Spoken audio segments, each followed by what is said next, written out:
श्री स्वामी समर्थ. श्री स्वामी समर्थ.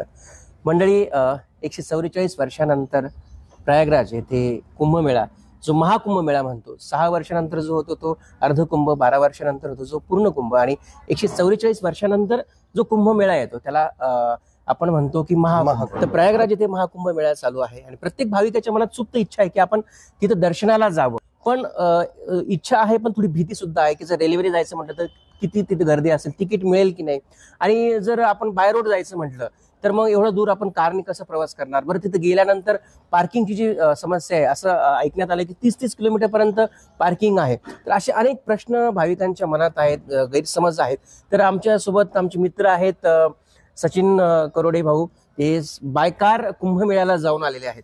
तर आपण त्यांचा अनुभव त्यांच्याच तोंडातून ऐकूयात. श्री स्वामी समर्थ. हर हर महादेव. हर हर महादेव. नमस्कार राकेश जी. मी सचिन करोडे. बरं, जसं तुम्ही आधी बोललो की प्रत्येकाच्या मनात थोडा प्रश्न होता की आपण जर बाय रोड जायचं झालं तर एवढं दूर कसं जाणार. मग तुमच्या मनात कसा विचार आला की आपण बाय रोड जावं? विषय सर्वप्रथम असा आहे की आम्ही 14 तारखेपासून आम्हाला खूप इच्छा होती की आम्ही रेल्वेने प्रवास करावा. बरं.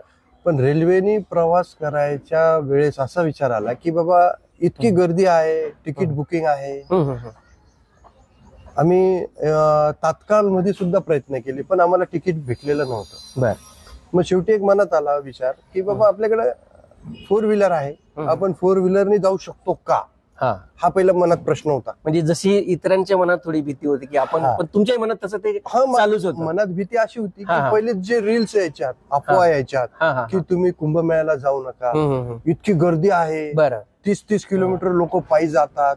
हो, गेलेत 30 किलोमीटर लोक पायी गेलेत. बरोबर. पण ते कधी गेलेत? त्याचंही कारण आहे, ते तुम्ही पुढे सांगणारच आहात. आपण सध्या बोलूयात की तुमचं ते मग कसं विचार झाला. मग आम्ही 16 तारखेला परत एकदा आम्ही 4 जण आम्ही भेटलो, मित्र आमचे, आणि ठरवलं, मी निश्चय केला की मला प्रयागराज त्रिवेणी संगम येथे जायचं, प्रभू श्री रामाचं दर्शन घ्यायचंय. बरं. आणि काशी विश्वनाथला जाऊन मग प्रयागराज करायचंय. ओके. हे तुम्ही मनात निश्चय केला? बरं.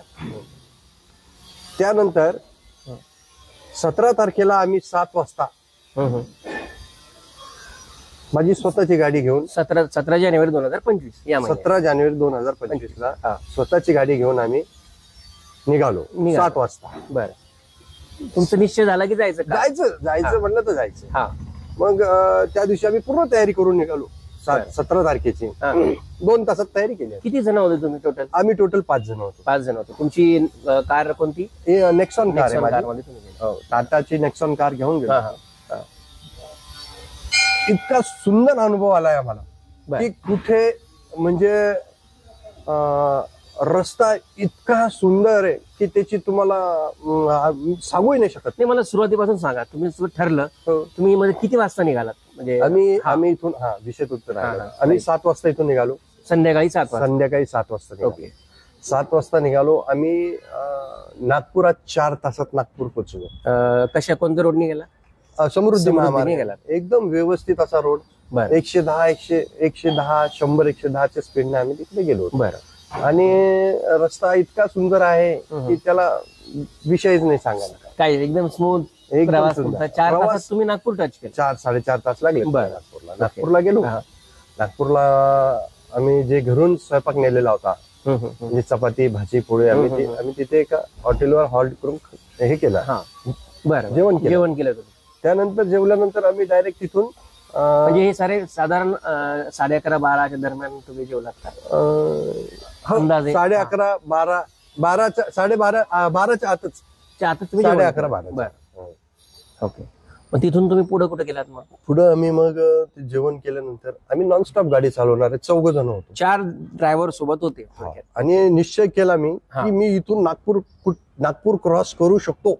ओके. जेव्हा 7 वाजता इथून निघालो त्यावेळेस मनात निश्चयच केला होता की मी गाडी चालवू शकतो. बरं. म्हणजे 500-550 किलोमीटर आपण चालू शकतो. सिंगल माणूस, एक सिंगल ड्रायव्हर, एक म्हणजे 550 किलोमीटर सहज करतो. ओके. आता नागपूर पर्यंत आला तुम्ही. नंतर मग नागपूर पर्यंत आलो आम्ही, जेवण केले. त्याच्यानंतर आम्ही पुढे एमपी मध्ये आम्ही हॉल्ट घेतला? नाही हॉल्ट नाही, आम्ही एमपीच्या बॉर्डर क्रॉस केली. बरं. एमपीची बॉर्डर क्रॉस केल्यावरती आम्हाला असं वाटलं की हा रस्ता खराब असेल, पण तो रस्ता समृद्धी सारखाच पुढे आम्हाला टच झाला. म्हणजे आम्हाला ज्यावेळेस गाडी चालवत होतो त्यावेळेस असं फील होत होतं की आपण 4 व्हीलरनी नव्हे, एखाद्या रेल्वेनीच प्रवास करत आहोत. इतकं सुंदर अनुभव तिथं जाणवतो. बरं, मग एक स्टेटवरून दुसरं स्टेट क्रॉस करत असताना काही पोलिसांची काही विचारपूस किंवा काही असं काय अनुभव असा आहे की आम्ही ज्यावेळेस एमपीच्या बॉर्डरवरती गेलो तिथं सर्वप्रथम आम्ही पोलीसवाल्यांनाच भेटलो. अच्छा. की आम्हाला जायचं आहे प्रयागराजला. बरं. आम्हाला रस्ता कन्फ्युज करत होता. ओके. कारण की चौफुलीवर आल्यावर तिथे काही बऱ्याच ठिकाणी काही बोर्डावरती नाव आपल्याला दिसत नव्हते. रात्रीची वेळ होती. त्यांनी इतकं सुंदर आम्हाला मार्गदर्शन केलं की आप दाहिने मुड़िए, आप बाएं मुड़िए, बाद में सीधा जाइए. इतके सुंदर पद्धतीने त्यांनी आम्हाला कॉपरेट केलं. त्यांनी हे सुद्धा विचारलं नाही की तुम्हाला म्हणजे की अडचण येऊ देणार नाही बा तुम्हाला. इतकं मस्त कॉपरेट केलं त्यांचं सहकार्य. तिथे हॉटेल आहे, तिथे पेट्रोल पंप आहे. बरं. ते सगळ्या गोष्टी ते सांगत होते. म्हणजे देवाच्या म्हणजे आपण देवाच्या दर्शनासाठी चालू तर कशा प्रकारे मदत सहकार्य मिळतं हे छान उदाहरण आहे. बरं, तिथं एमपीला परत तुम्ही थांबला? हा, एमपीला आम्ही थांबलो. बरं. साधारणतः मी एमपी पासून 50 किलोमीटर पुढे गेलो. म्हणजे 550-600 किलोमीटर आम्ही एका रात्रीतून रन केला. आम्हाला एमपी मध्ये 3:30-4 वाजेपर्यंत गाडी चालवली त्याच दिवशी, सेम डे. ओके. मग तिथे आम्ही मग असं जाणवलं माझं, कारण की माझे जे 4 सहकारी होते ते पण झोपलेले होते गाडी. मग मी गाडी साईडला लावून टाकली पेट्रोल पंपाला आणि तिथे थोडंसं अंग टाकलं. एकदम व्यवस्थित, काय अडचण नाही आली तिथे. आणि खाली उतरून थोडस त्या हॉटेलवाल्याजवळ बसलो. त्याला सांगितलं बा आता आम्ही आराम करतो. बिलकुल करा म्हणून असं त्यांनी इतकी सुंदर मदत त्यांनी केली. अच्छा.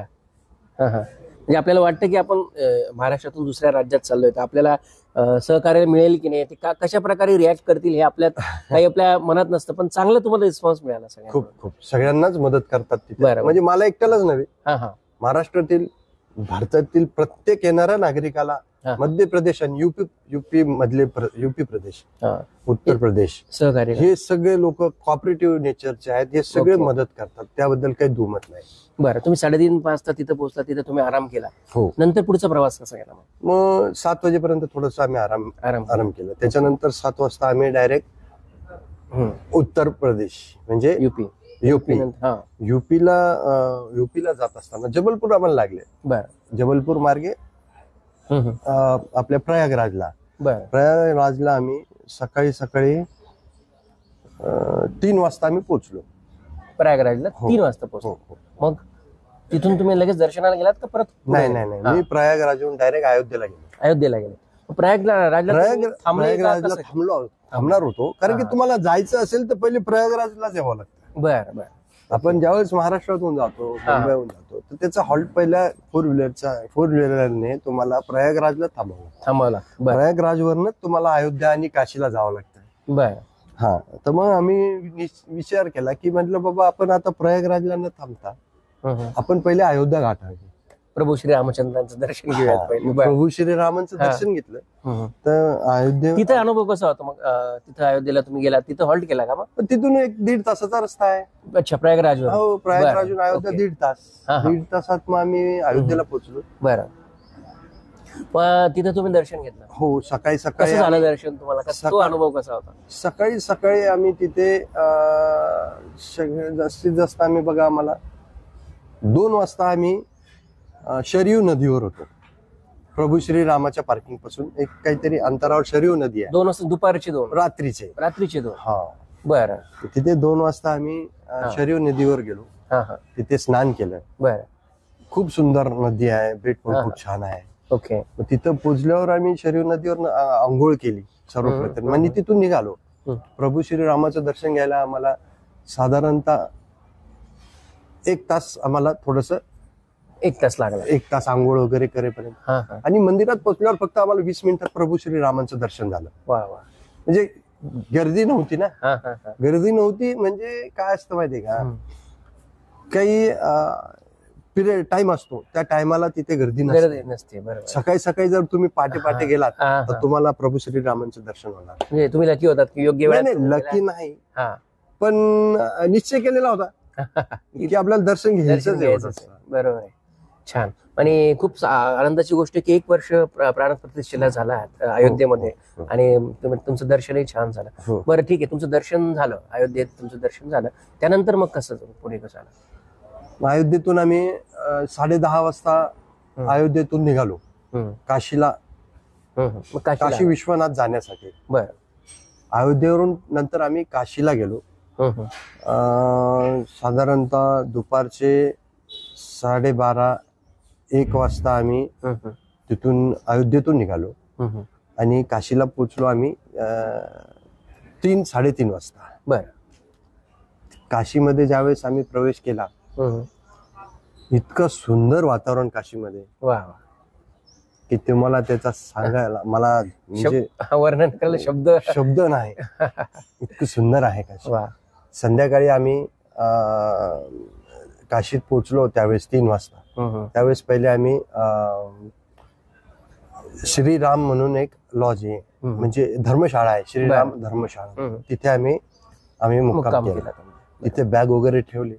त्यांना सांगितलं की बाबा आम्ही 5 लोक आहोत, आम्हाला 5 लोकांना राहण्याची व्यवस्था केली त्यांनी.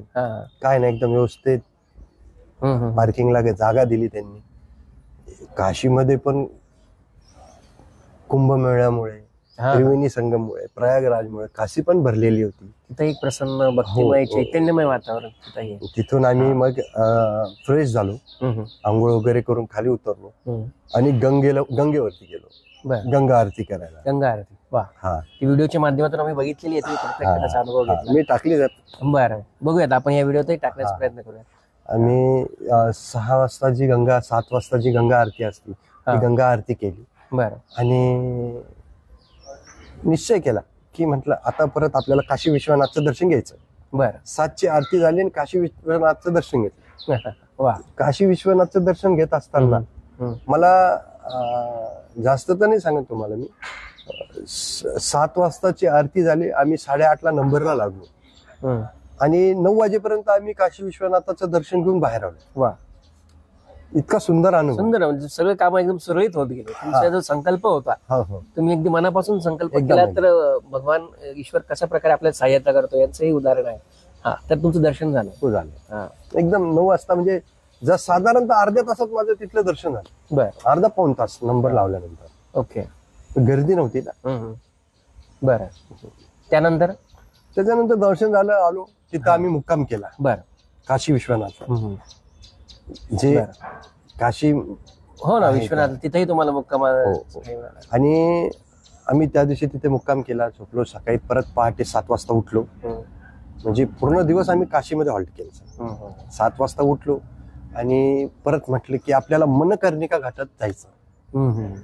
मग मनकर्णिका घाटावर गेल्यानंतर तिथं विधी वगैरे पूर्ण कम्प्लीट केल्या आम्ही. बरं. काशीमध्ये सर्व प्रकारचे विधी तिथं होतात. बरं बरं. तिथल्या महाराजांना भेटलो. तिथल्या महाराज लोकांनी पण मला खूप कॉपरेट केलं. बरं बरं. पाहिजे तसं कॉपरेट केलं. आणि तिथे काय असं फसवण्याचा धंदा नाही लावलेला. ते सर्व मनाने भावाने लोक तिथं अख्ख्या भारतातून, अख्ख्या जगातून, बाहेर परदेशातून लोक तिथे आलेले होते. बरं बरं. किती सुंदर. आणि आपण म्हणजे इथं आपल्या भारतात होतोय, प्रयागराजला होतोय, आपण नक्की जायलाच हवं सगळ्यांना. देश विदेशातून लोक येतात, मग आपण का नको जायला? तेच जो त्यांचा, त्यासाठीच आपण अनुभव घेतोय की कसं त्यांनी प्रवास केला. हा, तर पुढे दर्शन झालं तुमचं. मग तिथून आम्ही गेलो बोटमध्ये. बरं. तिथे आपला मनकर्णिका जो घाट आहे, त्या घाटावरती जे म्हणजे मोक्षधाम म्हणतात तिथे, की शेवटी माणसाने किती पैसा कमवला तरी शेवट त्या ठिकाणीच मरण यावं यासाठी लोक तिथे आलेले होते. अरे बापरे. तिथे एक मोक्षधाम मानलेलं आहे. बरं, म्हणजे लोक तिथंच राहतात का येऊन? जे 80, 85, 75 वर्षाचे लोक झालेले आहेत की ते आता म्हणतायत की बाबा आम्हाला चांगल्या ठिकाणी देवाच्या दारी मरण यावं. देवाच्या दारी मरण यावं. मग ते तिथे येऊन राहतात. ते तिथं त्यांची व्यवस्था केलेली आहे. अच्छा, मग ते नैसर्गिक मरण जेव्हा येतं तेव्हा ते तिथं त्यांचं हे हो हो तोपर्यंत ते तिथंच राहतात. तिथेच राहतात. वा. पण मी तिथे ज्यावेळेस बघितलं हं. की खरंच भगवंताची लीला आहे. मग तिथून मग नंतर तुमचं प्रयागराज कुंभमेळ्याकडे कसं हे झालं? मग ते प्रयागराज आम्ही हा. काशीमध्ये सॉरी हा. आम्ही काशीमध्ये मग 84 घाट पूर्ण फिरलो. 84 बरं, घाट बरं. आहे काशीमध्ये. ओके. 84 घाट आम्ही फिरल्यानंतर हं, साधारणतः आम्ही तिथून 5:30 आम्ही तिथून निघालो हं. काशीवरून. काशीवरून. Same okay. सेकंड डे हा हा.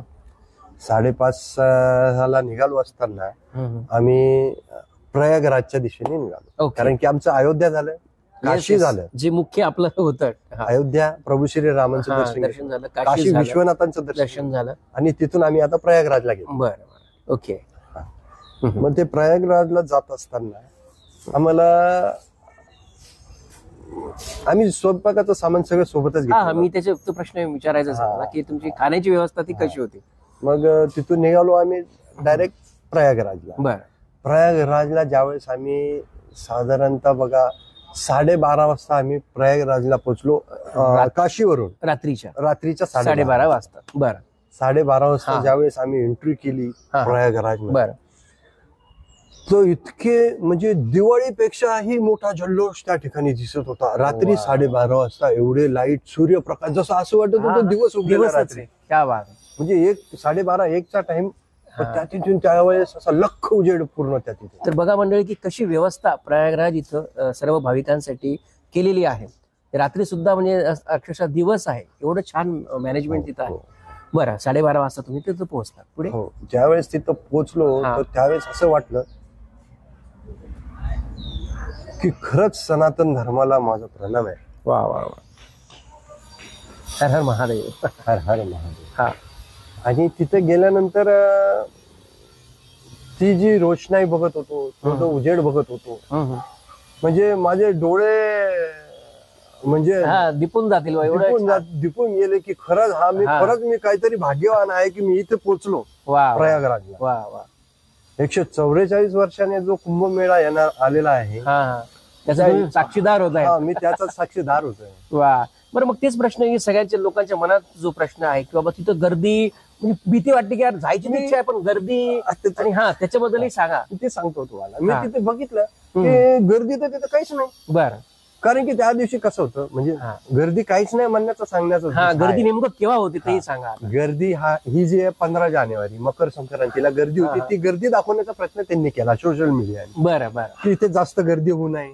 हा हा वेगवेगळे जसं कोरोना सारखे दुसरे आजार काही येतील हा हा. मग काही अच्छा. काही कोणाच्या मनात काय असतं आपण काही बरोबर, बोलू नाही बरोबर. शकत. आणि हे पूर्ण घाबरवण्याचं काम तिथले काही सोशल बरोबर. मीडियाचे काही लोक असतात. बरं म्हणजे सरांना सांगण्याचा मुद्दा असा आहे की जेव्हा विशेष दिवस असतो विशेष प्रसंग असतो त्या दिवशी अर्थातच गर्दी होणार की भाविकांना वाटतं की त्या संधीचा जास्तीत जास्त लाभ घ्यावा, जास्तीत जास्त पुण्य आपण कमवावं. बरोबर. तर विशेष दिवशी जसं की तुम्ही संक्रांत बोलल्यात, पौर्णिमा, अमावस्या जे काय हो, हो, असतील हो, त्या हो. विशेष दिवस आहेत सांगतो ते. हा त्याबद्दल थोडं हा. सांगा. आणि हा. ज्यावेळेस आम्ही 17, 18, 19 तारखेला आम्ही प्रयागराजला गेलो.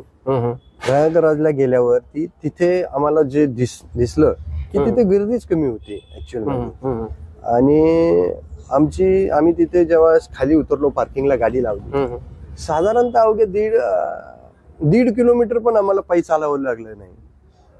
बघा हे एक तिथे- विशेष हा तिथे ई रिक्षा आहेत हा हा बरोबर जे की 10-20 रुपयापर्यंत तुम्हाला गंगेपर्यंत सोडून देतात. आम्हाला पार्किंग मध्ये गाडी लावली कारणानं आम्हाला तिथून आम्ही 1.5 किलोमीटर पायी गेलो. पायी गेले. म्हणजे ते सुद्धा याच्याकरता गेलो की आम्ही रिक्षाने सुद्धा जाऊ शकतो. हा पण पण म्हटलं लोक म्हणायचे 30 किलोमीटर पायी चालवा हा. आपण 1.5 किलोमीटर का नाही चालू शकत. तर बघा ही विशेष गोष्ट लक्षात ठेवा की पार्किंग एवढी नाहीये. विशेष दिवशी गेला तर तुम्हाला अर्थात थोडा त्रास होईल, गर्दी तेव्हा जास्त हा होईल. विशेष पण- दिवशी कृपया करून जाऊ हा नका. तुम्ही जाऊ नका. बाकी इतर मग तुम्हाला ते गर्दीचा सामना करावा सामना करावा लागेल. लागेल. बरोबर आहे. वयोवृद्ध लोक असतात हा, त्यांना हा. त्रास होईल. बरं. बरोबर आहे ते हा, पण हा. होणारच आहे. Right right. कारण की त्या दिवशी पूर्ण भारतातून नव्हे तर परदेशातून लोक तिथे परदेशातून लोक येतात. बरोबर. तर तुमचं छान पार्किंग करून तुमचं दर्शन झालं. झालं.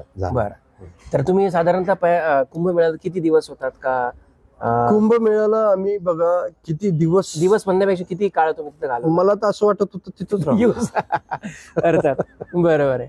तरी मग असं तुम्ही रात्री 12:30ला पोहोचलात, आंघोळ वगैरे केली असं? ऐका ना, आंघोळ करायचे काय विषय होता, आपल्याला जायचं होतं स्नानासाठी. शाही स्नानासाठी. हो, किती वाजता केली काय त्याबद्दल थोडं सांगा. आम्हाला जायचं होतं शाही स्नानासाठी. स्नानासाठी 12-12:30ला आम्ही गाडी पार्किंग केली पार्किंग मध्ये बरं. आणि तिथून सरळ उठलो आणि निश्चय केला की आपल्याला जायचं. हा हा. 3:15 वाजता आपल्याला तिथे, पहाटे 3:15 आम्ही तिथं आंघोळ करायची. बरं. त्याच पिरियडला आम्ही तिथं पोहोचलो. पायी निघालो आम्ही. हा हा. त्रिवेणी संगम गाठले. बरं. त्रिवेणी संगम गाठल्यानंतर आम्ही तिथे पूजा केली तिथे. काय केस वगैरे दान केले, हा हा. म्हणजे केस बरोबर. काढून पूर्ण हा हा. विधी पूर्ण केले. हा. आणि ती विधी पूर्ण केले आणि त्रिवेणी संगम मध्ये हम्म. गंगा मातेला हात जोडून नमन करून तिथे आम्ही आंघोळ केल्या. बरं बरं. 3:30 वाजता आम्ही तिथून गंगेतून निघालो. व्यवस्था इतकी सुंदर केलेली होती बरं. की त्रिवेणी संगमचं जे येणारं पाणी होतं, हा हा. त्या पाण्याला तुम्ही खरंच एकदा अनुभव घ्या. वा वा. मी ते तुम्हाला प्रसाद नक्की म्हणून देणार आहे. हो हो हो. मी आणलेला आहे तिथून. तर तिथून ज्यावेळेस तुम्ही आंघोळ केली तर सगळं म्हणजे माझे जे पूर्वज असतील त्यांच्या सगळ्यांचं मी नमन करतो की त्यांनी मला आज त्यांच्यामुळे मला दर्शन झालं. बरोबर आहे. बरं, छान, तुमचं दर्शन झालं. आता जसं की आपण सुरुवातच केली होती की कारने जायचं झालं तर नेमकं काय काळजी घ्यावी आणि खाण्यापिण्याची व्यवस्था काय, या 2 प्रश्नांवर तुम्ही आता उत्तर द्या आणि आपण सांगता करूया व्हिडिओ. बर. हा. आता सर्वप्रथम मी तुम्हाला हे सांगतो की तुम्ही जर कारने जात असाल तर एवढीच काळजी घ्या तुम्ही की कारने जात असताना तुम्ही तुमच्या जो रूट जो आहे तो रूट गुगल मॅप एकदम व्यवस्थितपणे चालतं, त्याबद्दल काही दुमत नाही. बरं. एकदम तुम्हाला गुगल मॅप तिथपर्यंत त्यांच्या भरोश्यावर जाऊ शकतो आपण. बिलकुल तिथपर्यंत सुखरूप नेऊन पोहोचवले. बरोबर. म्हणजे चुकीचा रस्ता दाखवणार नाही. प्रयागराज मध्ये जर टाकलं तर प्रयागराजच तुम्हाला तिथपर्यंत नेऊन सोडेल. त्याबद्दल गुगलचे खूप खूप धन्यवाद, गुगल मॅपचे. म्हणजे पहिला मुद्दा तुम्ही गुगल मॅपचं सहाय्य घेऊ शकता. बरं. दुसरा मुद्दा तुम्ही जे म्हटले आता ते की जेवणाची व्यवस्था. हा, नाही, अजून थोडंसं कार बद्दल विचारतो की तुम्ही किती लोक होतात आणि तुम्हाला खर्च किती आला, म्हणजे जर कॉन्ट्री करून जर कोणी जाणार असेल, कॉन्ट्री करून जर जाणार असेल तर बघा, ते सांगा. माझी नेक्सॉन गाडी आहे. बरं. माझ्या नेक्सॉन गाडीला एक 16चा ऍव्हरेज मिळाला मला. 20चा ऍव्हरेज गेला माझा, 20 पर्यंत गेला. 16-17 हो, 16-17. मला टोटल 19,000 रुपयाचं पेट्रोल लागले. बरं. 19,000चं पेट्रोल लागलं आणि साधारणतः 3-3,500 रुपये टोल मध्ये गेलेत. अच्छा. टोल नाके भरावं लागले. बरोबर आहे, ते लागणार. समृद्धीचा टोल होता, समृद्धी उतरण्याचा टोल होता, एंट्रीचा टोल होता. परत जे छोटे मोठे टोल होते तिथले असे पूर्ण 3,000 रुपये 3,200 रुपयापर्यंत माझा टोलचा खर्च झालाय. बरं. असं ना, साधारण 4-5 लोक असतील 5-6 हजारापर्यंत कॉन्ट्री. 5 लोक जर असतील तर साधारणतः 5,500-6 हजार रुपयापर्यंत तुम्हाला खर्च येतो. हा खर्च फक्त तुमचं पेट्रोल आणि टोलचा झाला. हो हो. आणि खाण्याच्या व्यवस्थेबद्दल आता तुम्ही सांगा आम्हाला. अजून थोडं त्याच्याकडे नंतर जाऊ. अजून दक्षता काय घ्यावी कार चालवताना? फॉग वगैरे काही येतं तुम्ही सांगा. कार चालवताना ज्यावेळेस आम्ही प्रयागराजहून अयोध्येला निघालो तर त्यावेळेस मध्ये जे धुकं असतं, त्या धुक्यामुळं थोडस आपले लाईट जे आहेत, बरोबर, ते लाईट आपले पॉवरफुल असले पाहिजे. बरं. ओके. गाडी सेफ्टी असली पाहिजे. रस्ते एकदम व्यवस्थित आहे, रस्त्याबद्दल दुमत नाही. फक्त ते धुकं जे असतं सकाळचं पहाटे फॉग येतो, जो आम्ही नाईटचा जो रात्रीचा प्रवास केला तो फॉग येतो, लाईट जे धुकं असतात त्या धुक्यामुळे थोडंसं आम्हाला असं जाणवत होतं की आपल्या गाडीची लाईट पॉवरफुल होती म्हणून आम्हाला काही त्याच्यात जाणवलं नाही. पण बाकीच्यांनी काळजी घेऊन जायला पाहिजे की आपल्याकडे ते पॉलिथिन भेटते, येलो पॉलिथिन, जे ते लाईटवर चिटकवल्या जाते, म्हणजे रिफ्लेक्ट होऊ नये म्हणून. पांढरा जर हॅलो बल्ब असेल, हॅलोजन, तर त्याच्यावरती जो पिवळा लावला तर त्याला रिफ्लेक्ट म्हणून तो जातो. बरोबर. ही सेफ्टी काळजी घेतली पाहिजे. ही सेफ्टी काळजी तुम्ही घ्या. मी ते एक सांगत राहिलो तुम्हाला. आम्ही ज्यावेळेस प्रयागराजला पोहोचलो तर तिथे काही वाहन असे दुकानं चालू होत्या हा. आणि ते तिथे ते लाईटला ते लावून देणार लोक होते तिथे. बरं त्यांनी ते लावलं आमच्या गाडीला. अच्छा ओके ओके. त्याच्यानंतर आम्ही पुढे गेलो तर आम्हाला ते काहीच कुठेच जाणवलं नाही. बरं हे लक्षात ठेवा तुम्ही, जर कारने जाणार असाल तर. हो. ठीक आहे, आता आपलं सगळं क्लिअर झालं. आणि त्यानंतर आता पुढचा प्रश्न आहे की सगळ्यात महत्वाचाही म्हणू शकतो की जेवणाची व्यवस्थेचं तुम्ही कसं केलं. हा, आणि एक सांगायचं राहिलं हा, मला, yes. कारने आपण अवश्य जाऊ शकतात, हा आपण कारनेच गेलं पाहिजे. हा हा हा बरोबर आहे. जर तुम्ही ट्रेनने गेलात तर ते सामान उतरवा, परत तिकडे जा, हो. इकडे जा, हे तुम्ही छोटे छोटे स्पॉट पण. हे जे लोक हा हे जे लोक म्हणतायत हा. की आपल्याला गर्दीचा वेळ जो सामना करावा लागतो, ही जी हा. गर्दी दाखवता ही कुठली गर्दी आहे माहिती आहे का आपल्याला? हा, हा. ही गर्दी आहे रेल्वे स्टेशनची. बरं जे रेल्वे स्थानकावरती हा. जे लोक हा, हा. असतात तिथली गर्दी. बरं बरं. तर तुम्ही बाय रोड एकदम सेफ आणि चांगला आहे. पण एक शेवटचा प्रश्न आहे की जेवणाची व्यवस्थेबद्दल सांगा, कारण की तिथलं फूड आणि कसं त्याबद्दल. तिथलं जेवण पण एकदम उत्तम आहे, बरं. काही अडचण नाही जेवणाबद्दल, काही धुमत पण नाही. बरं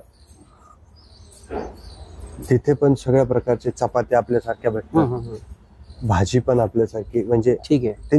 त्यांच्या पद्धतीतली भाजी बनते. हा हा हा. हा. आणि सांगायचं गेलं तर आम्ही सगळं सोबत इथूनच घेतलेलं नव्हतं. बरं. घरून आम्ही सगळी प्रकारची व्यवस्था केली. ते 3 किलोचा गॅस घेतला होता आम्ही. ते 3 किलोचं गॅसचे सिलेंडर प्लस त्याच्यावर शेगडी आटे, म्हणजे आम्हाला कुठे थांबायची गरजच पडली नाही जात ओके, असताना. ते थांबल्यानंतर आमचं 3 किलो सिलेंडर काढलं. बटाट्याची भाजी, आलू मटरची भाजी, बरं. त्याच्यानंतर तुम्हाला सांगतो अजून टमाट्याची चटणी. हा सोपा म्हणजे बनवणारा आयटम आम्ही बनवू शकलो. तर मग सांगण्याचा उद्देश असाच आहे की तुम्ही तिथेही व्यवस्था आहे, पण जर तुम्ही स्वतः सोबतच काही सामान कॅरी केलं स्वयंपाकाचं तर अजून उत्तम होईल, तुम्हाला तुमच्या हातचंही खायला मिळेल. तर खूप खूप धन्यवाद. तुम्ही आपल्या चॅनलवर आलात, या कुंभमेळ्याबद्दल एवढी छान माहिती दिली. तर सर्व भाविकांना हेच आव्हान आहे की 144 वर्षानंतर हा योग आलेला आहे, महाकुंभचा योग आलेला आहे. हा योग आला याचं कारण सांगतो सर. हा हा कारण की हा जो 144 वर्षाच्या पूर्वी जो आहे हा रजाकार आणि गुलामीचा देश होता, बरं. गुलामीत होतो आपण. हो, हो, त्यावेळेस हा कुंभमेळा झाला होता 144 वर्षापूर्वी. मला तिथल्या हा. महाराजांनी आणि संतांनी सांगितलं बरं. की आपण हे जे हा कुंभमेळा जो आहे हा 144 वर्षापूर्वी झाला होता. बरं. त्यावेळेस आपला देश गुलामीत होता म्हणजे. हा हा आणि आता जे आहे मोदी सरकार जी आणि हा. योगी सरकार, हा हा आपलं भारत सरकार यांच्या काळामध्ये खरंच भव्य दिव्य असा हा महाकुंभमेळा आहे. या कुंभमेळ्याचा आपण जरूर लाभ घ्यावा. उत्सव नाही, महाउत्सव आहे हा. महाउत्सव. संपूर्ण देशाचा काय जगाचाही महाउत्सव म्हटलं जगाचा तरी महाउत्सव आहे. महोत्सव आहे. त्यामुळे ही खूप चांगली संधी आहे. बाय रोड गेलात तर जसं सरांनी सांगितलं त्या प्रकारे जर तुम्ही प्रॉपर मॅनेजमेंट करून गेलात तर खूप छानच होईल.